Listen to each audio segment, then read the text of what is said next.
दिल्ली नहीं, दरिया कहिए जनाब।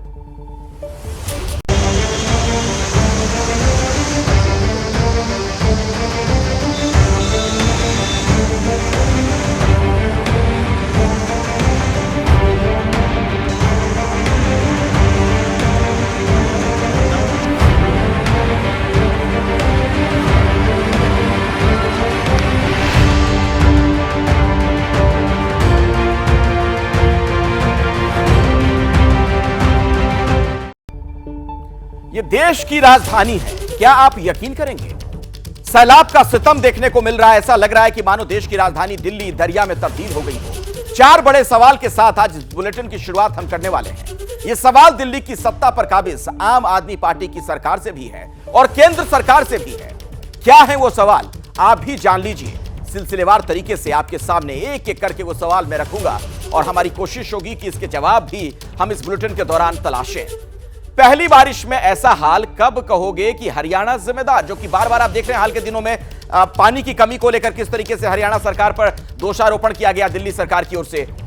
पहली बारिश में डूबी दिल्ली, कब कहोगे जिम्मेदारी एलजी की? मतलब पल्ला झाड़ने वाली बात जो बार बार आप देखते हैं। अक्सर ऐसा होता है कि दोनों में झगड़ा होता रहता है, आम आदमी पार्टी हो बीजेपी हो, और जनता को उसकी कीमत चुकानी पड़ती है। पहली बारिश में माननीय परेशान, क्या अब भी करोगे घमासान? आम आदमी की बात तो छोड़िए, जो माननीय है, खास हैं, मंत्री हैं, सांसद हैं, उनके घरों में पानी घुस गया है। पूरे साल केजरीवाल जिम्मेदार, क्या आप रहते हैं दिल्ली से बाहर? यह सवाल भी है केंद्र सरकार से, क्योंकि केंद्र सरकार की तरफ से यानी बीजेपी की तरफ से भी यहां की सरकार को घेरा जाता है। आरोप प्रत्यारोप का दौर दोनों तरफ से चलता रहता है, लेकिन हालात क्या है जरा वो देखिए।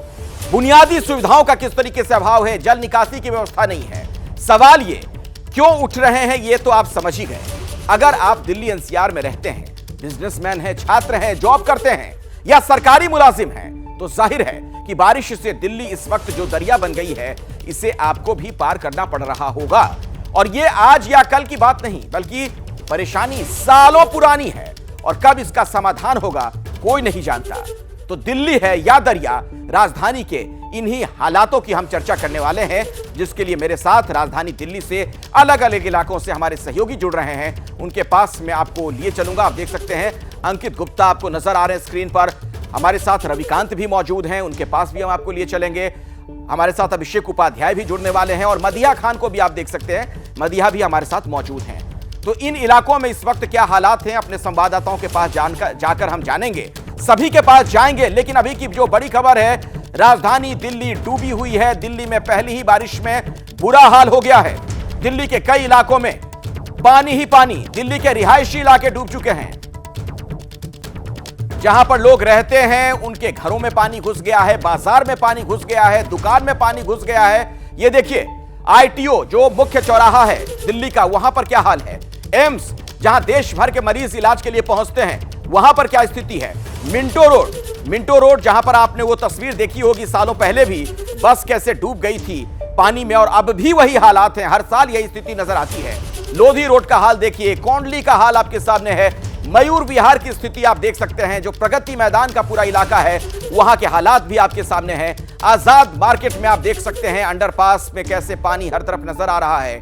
कालकाजी, यहां भी वही स्थिति, और पहाड़गंज में भी हालात इसी तरीके के हैं। यानी जहां भी आप नजर दौड़ाइए, दिल्ली का जो लगभग हिस्सा है वो डूबा हुआ है, हर तरफ पानी ही पानी, और लोगों के लिए जो रोजमर्रा की जिंदगी होती है वो गुजारनी भी मुश्किल हो चली है। आइए मैं आपको सीधे लिए चलता हूं अपने संवाददाताओं के पास और जानते हैं कि वहां पर क्या स्थिति बनी हुई है। रविकांत, सबसे पहले आपसे शुरुआत करना चाहूंगा। आप दिल्ली के किस हिस्से में हैं, क्या देख पा रहे हैं, किस तरीके की स्थिति आपको नजर आ रही है? अखिलेश, इस समय मैं मिंटो ब्रिज के पास हूं और आपको तस्वीरें दिखाऊंगा कि किस तरीके से रात में 1 बजे से बारिश शुरू हुई थी, सवेरे 8 बजे तक बारिश होती रही। उसका नतीजा ये हुआ कि मिंटो ब्रिज पूरी तरीके से पानी से भर गया था। यहाँ पर जो स्थानीय कर्मचारी इस समय आप देख रहे हैं काम कर रहे हैं, उनका कहना है कि एक ट्रक पूरी की पूरी डूब गई थी और एक कार डूब गई थी, जिसका जो मालिक थे वो कार के अंदर भीतर मौजूद लोग वो बाहर निकल करके दूर खड़े हो गए और घंटों इंतजार के बाद उन्हें अपनी कार वापस निकालने का मौका मिला। तो ये जो दृश्य यहाँ पर देखने को मिला करता है, ये 40 साल से यहाँ पर पानी भर रहा है। सरकार को पता है पिछले 15 साल में कारों की संख्या जिस तेजी से बढ़ी है उसमें खतरा और ज़्यादा बढ़ गया है कि कार फंस जाया करती है। जैसा कि आप जिक्र कर रहे थे, तस्वीरों में ये सालों से ही हम देखते आ रहे हैं कि यहाँ पर लोग कार में फंस जाते हैं, जिंदगी और मौत का सवाल हो जाता है। उसके बावजूद कोई उपाय अभी तक नहीं लगाया गया है और लगातार साल दर साल हम यहाँ पर लोगों को फंसते हुए देख रहे हैं। यहाँ भी आप देख सकते हैं जिस तरीके से काम हो रहा है, कीचड़ हटाया जा रहा है। जहाँ पर मैं इस समय खड़ा हूँ वहाँ पर रात में पानी भरा हुआ था और अगल बगल का जो पेडेस्ट्रियन इलाका है वो पूरा पानी में डूबा हुआ था और अब यहाँ पर कीचड़ लगा हुआ है, सड़क पर कीचड़ है, लिहाजा रह रह करके यहाँ पर जाम लगा है। और रविकांत, ये सूरत हाल तब है जब करोड़ों रुपए का बजट होता है जल निकासी के लिए। वो जानकारी भी मैं दर्शकों तक पहुंचाना चाहूंगा, क्योंकि ये जनता के टैक्स के पैसे से ही सारी व्यवस्था की जाती है। 1600 करोड़ रुपए पानी में डूब गए, ऐसा आप कह सकते हैं। ये देखिए, जो इसके लिए बजट रखा जाता है जल निकासी की व्यवस्था के लिए, जल निकासी के लिए क्या किया गया, मॉनसून से निपटने के लिए क्या योजनाएं बनाई गई। पहली बारिश में यह हाल है। ये तस्वीर जो आप देख रहे हैं यकीनन चौंकाने वाली है। योजनाओं को बनाने के लिए क्या किया गया, जल निकासी प्रणालियों के अधिकतम डिस्चार्ज कैपेसिटी का क्या अध्ययन किया गया, और अध्ययन किया गया तो उसे लागू क्यों नहीं किया गया। योजना में अहम क्या है समझिए। ये जो 1600 करोड़ रुपए की बजट की बात हो रही है, 17 संवेदनशील इलाकों से गाद निकालना, ये सारा कुछ इस प्रक्रिया का हिस्सा। इसके बावजूद इस तरीके के हालात हैं। जल निकासी के लिए क्या किया गया, 14 ड्रेनेज चिन्हित की गई। आपको याद होगा पिछली बार भी दिल्ली में वो तस्वीर नजर आई थी जब दिल्ली का लगभग हिस्सा डूब गया था, तब भी इस तरीके के सवाल खड़े हो रहे थे। ड्रेनेज सिस्टम को लेकर सवाल खड़े हुए थे। 578 किलोमीटर लंबी ढकी हुई नालियां और 11,907 मेन होल हैं, 14,264 बेल माउथ शामिल हैं इसमें। इस पैसे को लेकर सवाल अब यह खड़ा होगा 1600 करोड़ रुपए को लेकर कि जल निकासी के लिए जो खर्च किया जा रहा है, जो खर्च होना है, वो पैसे जा कहां रहे हैं। अगर इस तरीके के हालात हैं, पानी निकल नहीं पाता है, जल निकासी कोई व्यवस्था नहीं है, दिल्ली के कई इलाके डूब गए हैं। और बार बार जो मैं बात कह रहा हूं, ये देश की राजधानी है, ये कोई सुदूर प्रांत का इलाका नहीं है, दूर का इलाका नहीं है, कोई गांव नहीं है, ये राजधानी दिल्ली का हाल है। इतना बड़ा बजट, मोटा बजट, और हालात क्या है वो आपके सामने है। मैं आपको लिए चलता हूं, अभिषेक उपाध्याय भी मेरे साथ इस वक्त मेरे सहयोगी जुड़ गए हैं। अभिषेक, वो तस्वीरें मुझे आज भी याद आ रही हैं जब आप भी रिपोर्टिंग कर रहे थे जलमग्न होकर। मैं भी था वहां पर ग्राउंड जीरो पर। फिर से दिल्ली का वही हाल, कौन है जिम्मेदार? फिर से क्या आम आदमी पार्टी वही कहेगी कि हरियाणा सरकार जिम्मेदार है? अखिलेश, दिल्ली उसी रास्ते पर बढ़ रही है। पिछली बार हमने कवर किया था, गले तक पानी आ गया था, और जहां हम कवर कर रहे थे ये वही सिविल लाइंस की ओर जाने वाली सड़क है। यहाँ की भी शुरुआती तस्वीर आप देख सकते हैं, और वहाँ पर बाकायदा गाड़ियाँ डूबी हुई थी। हमने वहाँ पर देखा कि वहाँ पर इनोवा क्रिस्टा जैसी गाड़ियाँ पूरी डूबी हुई थी। आसपास के घर डूबे थे, बच्चों को दूध नसीब नहीं हो रहा था। जीटी रोड के पास का वो इलाका, और ये पहली बारिश का ये हाल देखिए, इस तरह से जगह जगह पानी भरा हुआ है।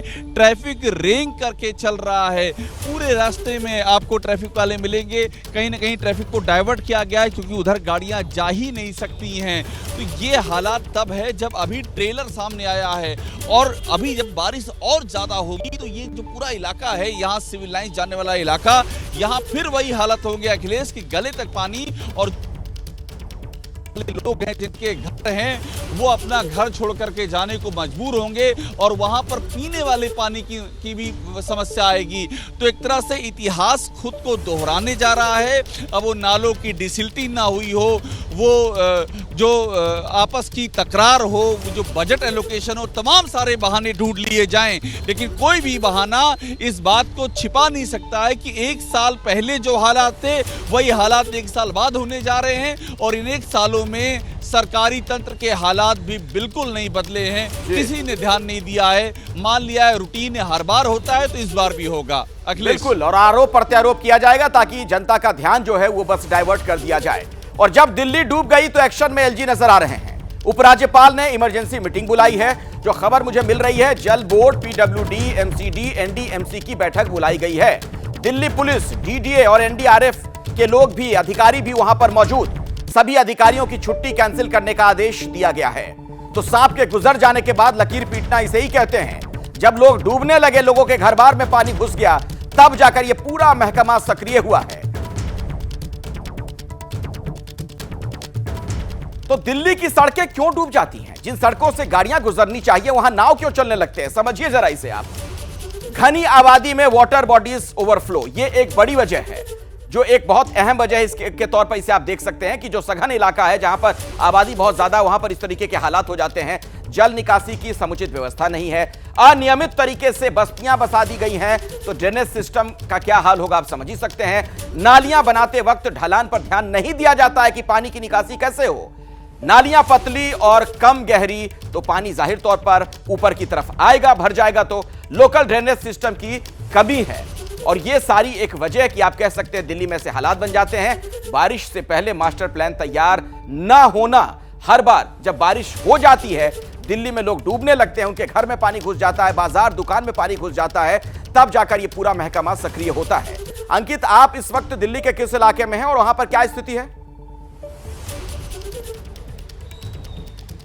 अखिलेश, मैं जिस इलाके में हूँ वो दिल्ली का वीआईपी इलाका है। क्यों मैं ऐसा कह रहा हूँ, उसकी एक वजह है। उसकी वजह यह है कि मेरे राइट हैंड साइड पर देखेंगे तो खान मार्केट है और लेफ्ट हैंड साइड पर जिस साइड में मैं खड़ा हुआ हूँ, यहाँ पर तमाम जो मंत्रियों की, सांसदों की और जो वरिष्ठ अधिकारी हैं सरकार में, उनकी कोठियाँ हैं। पहले आपको कोठी के अंदर की तस्वीर की आपको दिखा देता हूँ। प्रोफेसर राम गोपाल यादव, जिनके घर का सुबह से हम लोग तस्वीरें दिखा रहे हैं, उन्हीं के घर के पास का ये एक और घर है। ये देखिए, ये जो है जो पूर्व केंद्रीय मंत्री हैं सोम प्रकाश, उनके घर के अंदर की तस्वीरें हैं और किस तरीके से अभी भी पानी भरा हुआ है। और ये पानी घरों के ड्राइंग रूम तक पहुंच गया था और कई घंटे से बिजली इस इलाके में नहीं है। ये वो तस्वीर है जिसके चलते सुबह से हम लोग लगातार सवाल भी खड़े कर रहे हैं। और हम ही नहीं, अब जब ये लोग, ये जो तमाम नेता हैं जो संसद में बैठते हैं, वो भी यही कह रहे हैं कि हम अपने घरों से कैसे निकले। यहाँ पर तो प्री मानसून शावर हुआ है अखिलेश, अभी मानसून ने दस्तक नहीं दी है, अभी तो प्री मानसून शावर है, यानी कि शुरुआती बरसात होनी शुरू हुई है और तब ये हालत है। और इस पूरे रास्ते पर आप देखिए किस तरीके से यहाँ पर जो अभी भी कीचड़ है। और एक चीज और दिखाता हूँ राजेश, यहाँ पर थोड़ा सा क्लोज कीजिएगा। ये देखिए, जिस दीवार के पास में मैं खड़ा हूँ, इतना तक पानी यहाँ पर था, क्योंकि प्रोफेसर राम गोपाल यादव के घर के अंदर भी हम लोग गए हैं तो यही बताया गया कि कमर से ऊपर तक पानी था। और वो तस्वीरें भी हमने अपने दर्शकों को दिखाई हैं कि किस तरीके से राम गोपाल यादव को गोद में उठा करके गाड़ी में बैठाया गया। बाद में उनका कहना था कि मुझे संसद जाना है। और ये इस तरीके के आरोप प्रत्यारोप जो है राजनीति में चलते रहते हैं। लेकिन जिस तरीके से इस वक्त जो है आम आदमी पार्टी की बात की जाए वो बीजेपी के ऊपर टाल देती है, बीजेपी की बात की जाए वो कहती थी आम आदमी पार्टी, उससे पहले कांग्रेस की सरकार थी तो कांग्रेस के ऊपर ठीकरा फोड़ा जाता था। लेकिन कुल मिलाकर 20 सालों में कुछ नहीं बदला। जी ठीक है, जो बड़े लोग हैं तो उन्हें तो लोग गोद में उठाकर गाड़ी में बिठा देते हैं, लेकिन एक आम आदमी क्या करे जिसके घर तक इस पानी में डूब जाते हैं। दिल्ली में बारिश से हादसा भी हुआ है, यह खबर भी दर्शकों तक पहुंचा दूं मैं। निर्माणाधीन बेसमेंट ढहने से हादसा हुआ है, 2 मजदूर पानी से भरे गड्ढों में गिर गए हैं, इन्हें निकालने की कोशिश की जा रही है। एक और हादसा, यानी इस तरह की कई खबरें आ रही हैं, तो यह जानलेवा होता जा रहा है मामला। सवाल यह है कि सिर्फ आरोप प्रत्यारोप का दौर कब तक चलेगा।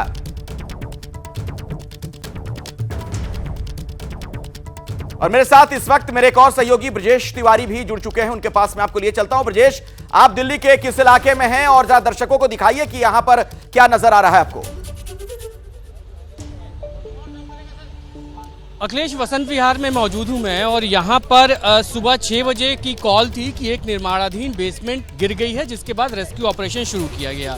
यहां पर सुबह से ही रेस्क्यू ऑपरेशन किया जा रहा है और अब 10 घंटे से भी ज़्यादा का वक्त बीत गया है। इस बेसमेंट में आशंका है कि 3 मजदूर दबे हो सकते हैं, क्योंकि जब सुबह ये हादसा हुआ तो इसी बेसमेंट के ऊपरी हिस्से में सड़क पर जो मजदूर यहाँ पर काम करते थे वो अस्थायी एक टेंट बनाकर यहाँ पर रहते थे। और सुबह बारिश हुई, बारिश के बाद इस पेड़ के सहारे, जो एक बड़ा विशालकाय आप पेड़ देख रहे हैं, जब ये पेड़ गिरा, पेड़ गिरने के बाद जो उनकी झोपड़ी बनाई गई थी वो भी इसी के अंदर जल समाधि ले ली गई, समाहित हो गई। अभी फिलहाल सुबह 10 घंटे से रेस्क्यू चल रहा है। दिल्ली फायर सर्विसेज से कर्मचारी हैं, एनडीआरएफ के कर्मचारी हैं, लगातार लगे हुए हैं, क्रेन्स लगाई गई हैं। चूंकि अभी भी अगर आप तस्वीरें देखें तो पानी भरा हुआ है। मुश्किल ये है कि जब तक ये पूरी तरीके से बेसमेंट से पानी नहीं निकाल लिया जाएगा तब तक तस्वीर साफ नहीं हो पाएगी। और उसके बाद भी बहुत ढेर सारी मिट्टी है, अंदर रेत है, तो कोशिश ये है कि सबसे पहले पानी पूरी तरीके से निकाल लिया जाए। अब जनरेटर को जो है नीचे की तरफ भेजा जा रहा है क्रेन के माध्यम से, और इस तरह के तमाम इंतजाम किए जा रहे हैं, उपाय किए जा रहे हैं ताकि जल्द से जल्द इसको हटाया जाए जो पानी अंदर का है। लेकिन अभी भी थोड़ा सा वक्त लगेगा। अफसोस, तकलीफ जो वो इस बात को लेके हो रही है कि जो जिंदगियां, जिनकी आशंका जताई जा रही है कि शायद 3 लोग हो सकते हैं, बहुत ही मुश्किल होगा। फिलहाल अभी कोशिश की जा रही है। अभी जो अधिकारी यहाँ मौके पर मौजूद है उनका कहना है कि 3 से 4 घंटे और लग सकते हैं। तो वही जद्दोजहद जारी है, यहाँ पर जिंदगी बचाने की कोशिश की जा रही है। जितना ये लंबा वक्त गुजरता जाएगा ब्रजेश, जो लोग अंदर फंसे हुए हैं उनकी जान किस तरीके से आफत में है उसका अंदाजा लगाया जा सकता है। पहली बारिश और दिल्ली डूब गई, और आम आदमी हो या खास आदमी, हर कोई परेशान है।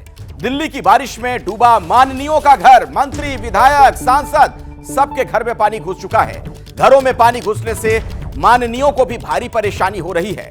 पानी निकालने के लिए पंप का इस्तेमाल किया जा रहा है, और ऐसे में आप देख सकते हैं, समझ सकते हैं कि किस तरीके के हालात बने हुए हैं राजधानी दिल्ली में। तो क्या आम आदमी हो, क्या खास आदमी हो, हर कोई त्रस्त है, परेशान है।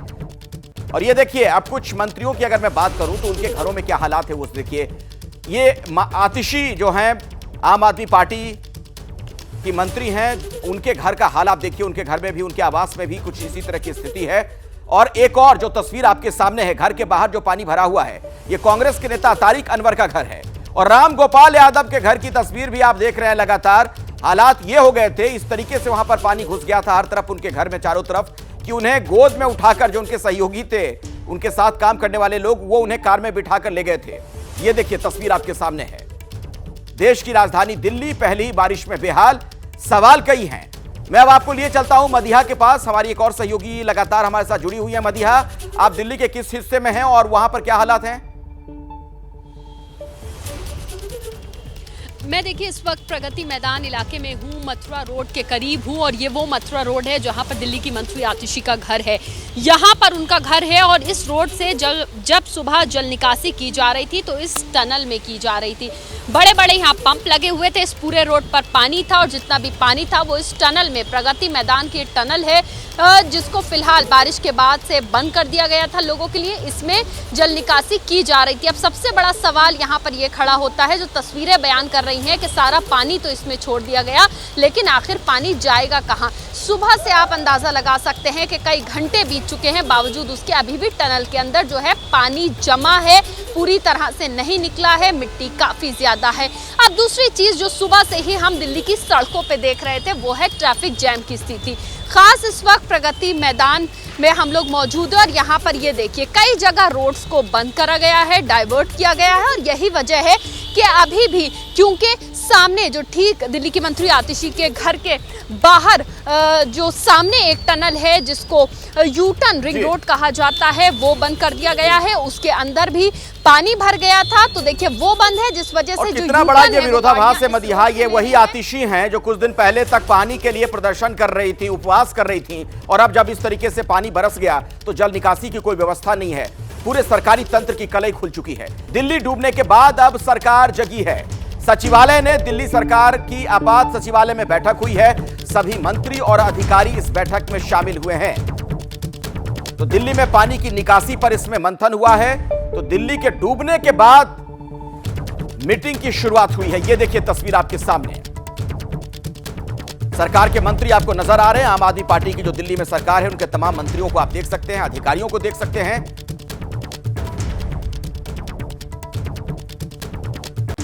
साल दर साल दिल्ली में करीब करीब यही हालात बन जाते हैं। दिल्ली की सड़कों पर ऐसा लगता है मानो नाव चलाने लगते हैं लोग। क्यों इस तरीके की स्थिति बनती है? क्या पुराने मास्टर प्लान से काम चलेगा? ये एक बहुत बड़ा सवाल है। ड्रेनेज प्लान सिस्टम की अगर बात की जाए, 1976 में बना था। कई इलाकों में ब्रिटिश काल का ही बना हुआ यह पूरा सिस्टम है। 1976 में दिल्ली की आबादी कितनी थी? 60 लाख। गौर करिएगा। और यह आबादी अब बढ़कर कितनी हो गई? 2 करोड़ से ज्यादा 2023 का आंकड़ा है, यानी 3 गुना से भी ज्यादा आबादी। अभी जरूरत क्या है कि बेहतर ड्रेनेज मास्टर प्लान तैयार करके ये व्यवस्था दुरुस्त की जाए, लेकिन ऐसा होता नहीं है। मैं सीधे आपको मदिहा के पास लिए चलता हूं एक बार फिर से। मदीहा, आप थोड़ी देर पहले वहां तस्वीरें भी दिखा रही थी कि जो आतिशी हैं दिल्ली सरकार की मंत्री, उनके घर के आसपास क्या हालात हैं। सवाल यह है कि अब बैठकों का जो दौर शुरू हुआ है, मंथन की पूरी प्रक्रिया जो चल रही है, उसका हासिल क्या होगा? पहले से यह पूरा महकमा सक्रिय क्यों नहीं होता है? बिल्कुल, सबसे पहले तो मैं ये बता दूं आपको कि आपने आतिशी की बात करी, तो दिल्ली सरकार में मंत्री आतिशी के घर के ठीक सामने ही हम लोग मौजूद हैं। चंद कदम पर उनका घर है। उनके घर के बाहर ये टनल है, वो भी बंद है। उनके घर के बाहर सुबह स्थिति बहुत ज़्यादा ख़राब थी, पानी पानी था सब कुछ, जिसके बाद बहुत घंटों बाद जो है पानी किसी तरह से निकाला गया है। लेकिन फिलहाल अभी भी दिल्ली में कल रात की बारिश के बाद से सुबह से ही दिल्ली में ट्रैफिक की स्थिति है जो आपके सामने है। प्रगति मैदान का ये इलाका है, यहाँ से गाड़ियाँ जैसे तैसे आगे बढ़ रही हैं, तो इस तरफ जब पहुँचती हैं तो ITO है और ITO पे इससे भी ज़्यादा ट्रैफिक है। अब बात करें कि मंथन कर रहे हैं, तो जी हाँ, इस वक्त मीटिंग्स तो चल रही हैं, बातचीत भी हो रही है, मंथन भी हो रहा है, लेकिन सवाल तो ये खड़ा होता है कि आखिर अब तक तैयारी क्यों नहीं की गई थी। और इसी सवाल को हमने किया दिल्ली की मेयर शैली ओबरॉय से। उन्होंने कहा कि 90 से 95% जो साफ सफाई थी, जो काम था, वो कर लिया गया। लेकिन अब सवाल ये खड़ा होता है कि अगर इतना काम कर लिया गया था तो आखिर एक ही बारिश में दिल्ली का इतना बुरा हाल कैसे हो गया? क्यों जो क्रूशियल जगह है वहां पर खास ये तौर तो से महज सफाई शुरुआत है। आने वाले दिनों में जब और ज्यादा बारिश होगी तो क्या हाल होगा, इसलिए दिल्ली की जनता अब ज्यादा डर रही है। मैं एक बार फिर से मिंटो रोड ब्रिज के पास चलता हूं, वहां पर रविकांत मेरे सहयोगी मौजूद हैं। रविकांत, हर किसी को तस्वीर याद है, थोड़ी देर पहले भी उस पर हम लोग बातचीत कर रहे थे जब डीटीसी की पूरी बस वहां पर डूब गई थी। आज फिर से कमोबेश उस तरीके के हालात नजर आ रहे हैं, क्यों नहीं स्थितियां बदल पाती हैं? देखिए, निश्चित रूप से पॉलिटिकल विल का सवाल है। जनता जब त्रस्त होती है, जब परेशान होती है, उस समय संदेश दिए जाते हैं और वादे किए जाते हैं, उस तरीके से पैसिफाई कर दिया जाता है सिर्फ, और उसके बाद कोई कमिटमेंट नहीं दिखाई देता है। जब तक कि राजनीतिक इच्छा शक्ति ना हो, तब तक ऐसा कोई भी काम स्थायी तौर पर सॉल्व नहीं होता है। तो निश्चित रूप से यहाँ पर राजनीतिक इच्छा शक्ति की बात है। हर बार ये तमाशा होता है, हर बार लोग परेशान होते हैं, जान पर बनाती है, लेकिन सिर्फ और सिर्फ वादे किए जाते हैं और बाद में जो कार्रवाई लगातार उस दिन के बाद से होनी चाहिए वही नहीं दिखती है। इस समय हम जहां पर खड़े हैं मिंटो रोड पे, यहां पर इस समय कीचड़ साफ किया जा रहा है। तमाम कर्मचारी रात 3 बजे से लगे हुए हैं और इस कदर यहां पर कीचड़ हो गया था जिसको साफ करने के लिए अभी भी यहां पर काम ठीक चल है रहा है। रविकांत, देखिए ये एक बहुत बड़ी सच्चाई है कि कुदरत पर किसी का बस नहीं, लेकिन हम हालात तो इस तरीके के बना सकते हैं, पहले से मीटिंग करके, बैठक करके तमाम तरह की जो खामियां उसको दूर कर सकते हैं कि दिल्ली ना डूबे। दिल्ली डूबी तो अब बीजेपी भी राजनीति कर रही है, आम आदमी पार्टी की राजनीति तो आपने देखी ली। बीजेपी के पार्षद ने बच्चों वाली नाव चलाई है, दिल्ली सरकार के खिलाफ प्रदर्शन किया गया। NH9 इलाके का यह वीडियो बताया जा रहा है। रविंदर नेगी ने दिल्ली सरकार को कोसा और ये देखिए, सवाल यह है क्या यह मजाक चल रहा है? ये देखिए तस्वीरें आपके सामने हैं, बच्चे जिसमें खेलते हैं, बच्चों के खेलने के लिए छोटी सी जो नाव बनाई जाती है, कुछ उसी तरीके की नाव है। ये चलाते हुए नजर आए हैं रविंदर नेगी, बीजेपी के पार्षद हैं, और वहीं पर देख रहे हैं सामने उनके एक व्यक्ति खड़ा है जो कि वीडियो बना रहा है।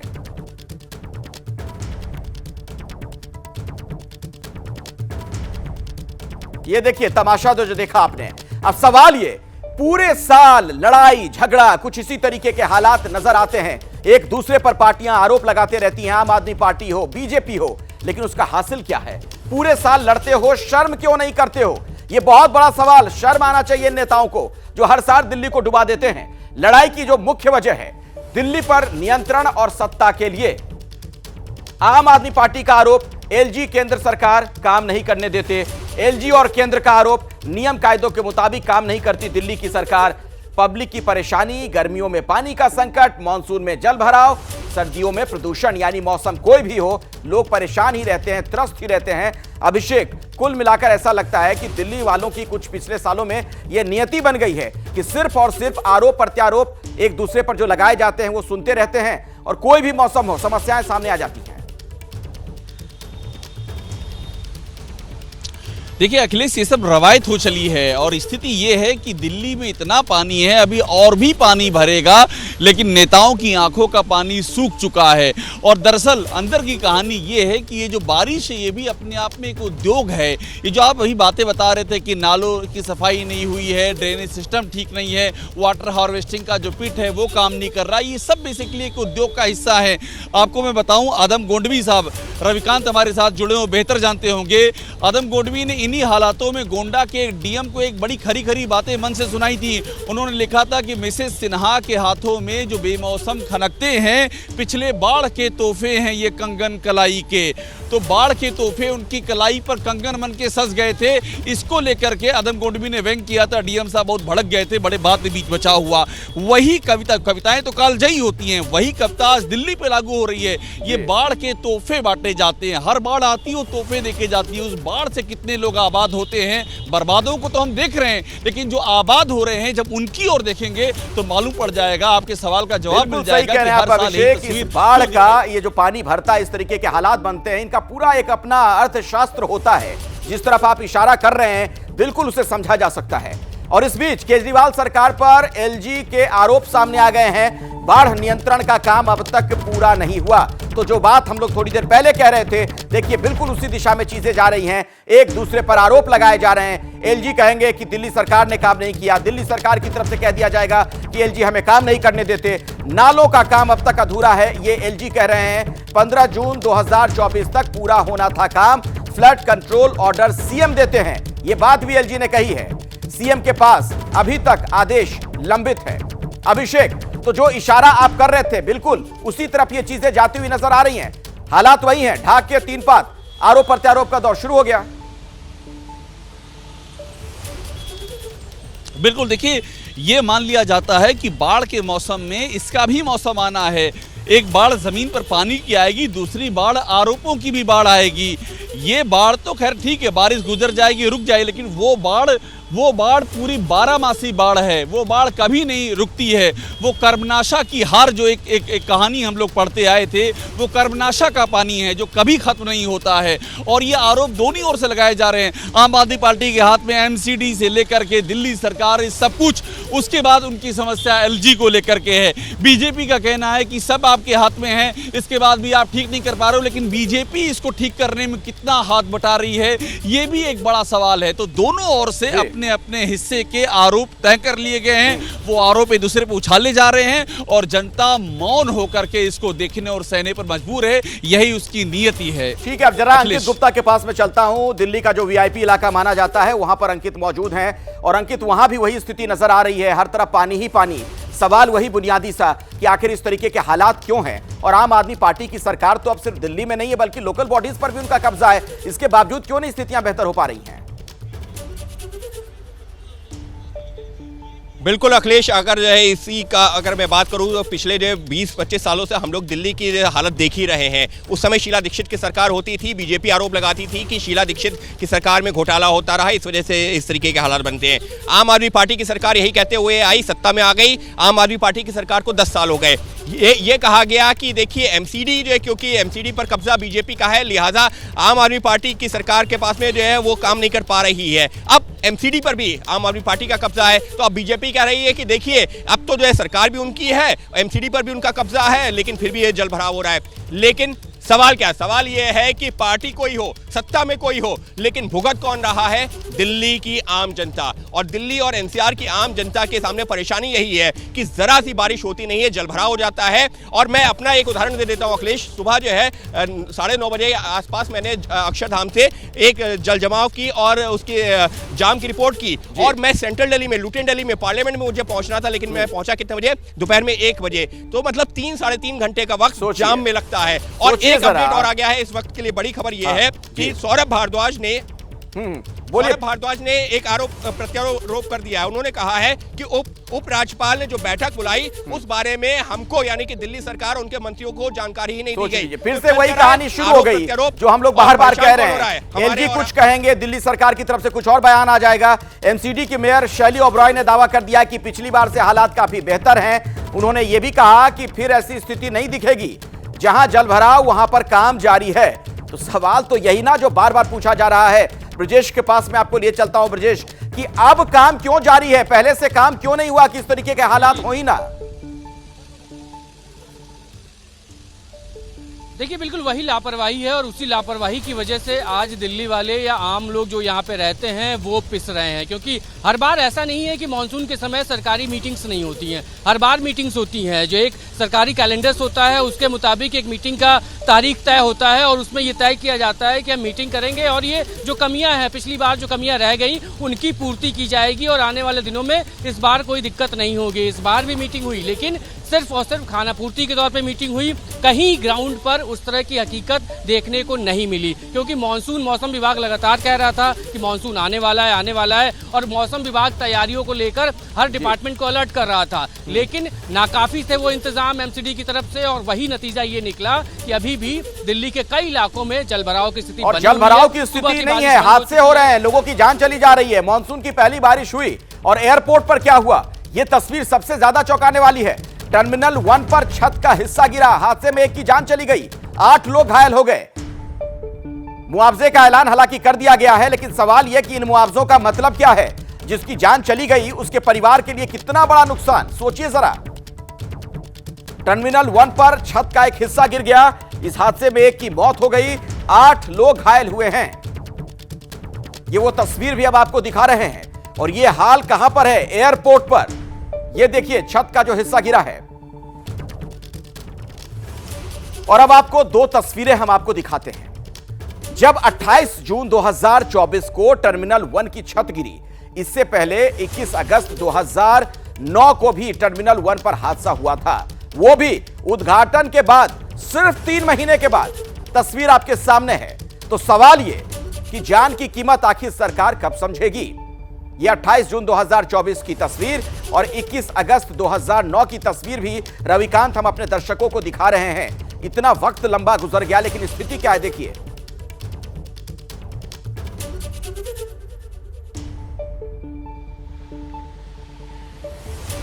थोड़ी देर पहले बात कर रहे थे, वो एयरपोर्ट मामले में भी शुरू हो गई है।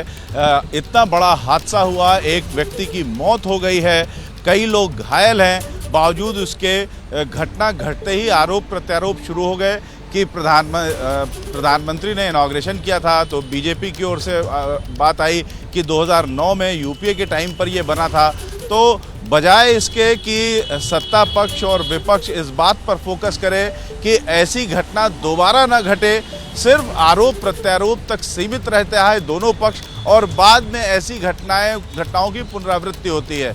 एयरपोर्ट किस तरीके से ताल और पोखर में बदल चुका है उसकी तस्वीरें हम पहले देख चुके हैं। नया एयरपोर्ट बना, उसके बाद पहली ही बारिश में पानी पूरा भर गया और आए दिन इसकी तस्वीरें आती रहती हैं। इस बार भी जो हादसा हुआ उससे पहले एक तस्वीर आई जिसमें जो छत थी वहां से पानी गिर रहा था, जो एक्सटेंशन था छत का उससे पानी गिर रहा था। तो जो इलाज है वो नहीं किया जाता है और इलाज किया नहीं जाता है और राजनीतिक आरोप प्रत्यारोप का दौर शुरू हो जाता है। एयरपोर्ट हादसे पर भी इसी तरीके का मामला नजर आ रहा है। कांग्रेस ने कहा कि मोदी ने उद्घाटन किया, प्रियंका खरगे समेत सभी कांग्रेस के नेता कूद पड़े हैं इस बयानबाजी में। मीसा भारती ने कहा हादसे की जांच हो। राजीव शुक्ला कह रहे हैं कि निर्माण बेहद खराब।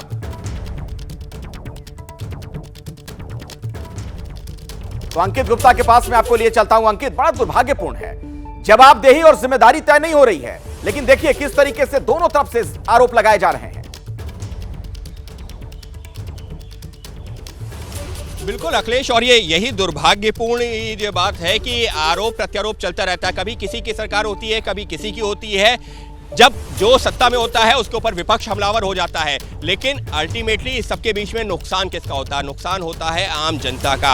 अब एयरपोर्ट पे अब आप खुद सोचिए, जो टैक्सी ड्राइवर्स वहाँ पर खड़े हुए थे जिनकी गंभीर रूप से घायल हुए हैं, एक की जो मौत हुई है, या फिर जो लोग जो पैसेंजर जो वहाँ पर ट्रैवल करने के लिए पहुँच रहे थे, इस तरीके की हालात अगर एयरपोर्ट पर हो सकता है तो आप यही सोचेंगे ना कि अब हम जाएँ तो जाएँ कहाँ। एयरपोर्ट पर अगर आप जो सफ़र करने के लिए जा रहे हैं वहाँ पर अगर छत गिर जाएगी तो फिर आप कहाँ से जो है उड़ान पकड़ेंगे या फिर पहुंचेंगे सफर के लिए। तो ये जो है हालात, फिर चाहे वो पानी का जलभराव की बात हो, फिर चाहे वो एयरपोर्ट पे जिस तरीके से ये छत गिरने की बात हो, सिर्फ आरोप प्रत्यारोप होता रहता है। जिसकी सरकार होती है वो कहती है कि देखिए हमने तो अच्छा काम किया था, लेकिन और ये जो है एक जो बड़ी खबर आ रही है मैं दर्शकों को बताना चाहूंगा, लगातार नई नई सूचनाएं जो मिल रही हैं। खबर आपको बता दें, एयरपोर्ट हादसे पर प्रियंका गांधी ने निशाना साधा है।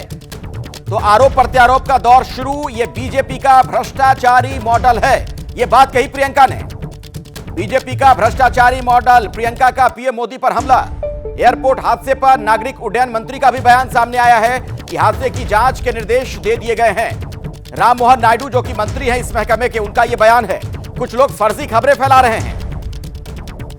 पीएम ने दूसरी बिल्डिंग का उद्घाटन किया था, यह बात कही है मंत्री महोदय ने।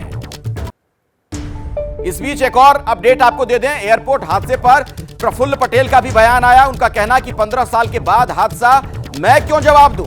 उस दौर में वो मंत्री थे, उनसे सवाल पूछा गया। घटना दुर्भाग्यपूर्ण है, जांच हो, यह कहना प्रफुल्ल पटेल का। हादसे पर मैं कैसे जवाब दे सकता हूं।